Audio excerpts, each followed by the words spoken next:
Here's a great quote from John Acuff. It's on your outline there. I can so relate to this. He says, when I become brave, I'll let you know. Until then, I'm just gonna do a lot of awesome things, scared half out of my mind.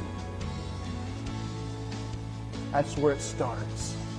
There's no need for courage till your knees are knocking. And you're scared half to death. And you step out on the battlefield and you face that giant and you say, I've got a God. I've got a God that I believe in, that will come through for me. There is a real enemy waging war just outside these doors. The innocent suffer. Lost people are dying. A broken world is waiting. And God is searching in Mahanoy City on the first Saturday morning of May. He's searching for a man. He's looking into your hearts right now in this moment.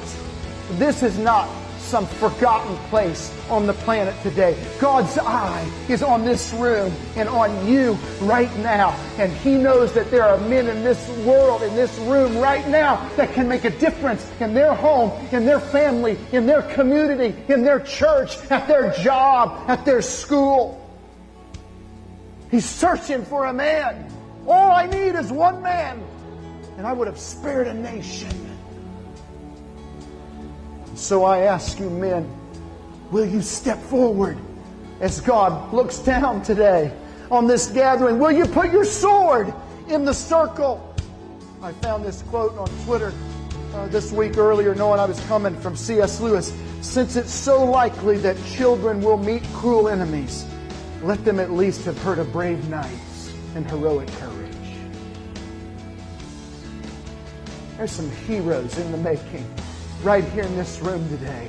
There's some kids that need to be able to look up and say, you know what, my dad wasn't perfect, but you know what, he had a brave heart. He was a man of courage and conviction. There's a waiting world out there that needs to look over there and say, there's some men of integrity left in this world. There's some men of courage and conviction. There's still some heroes in this broken place.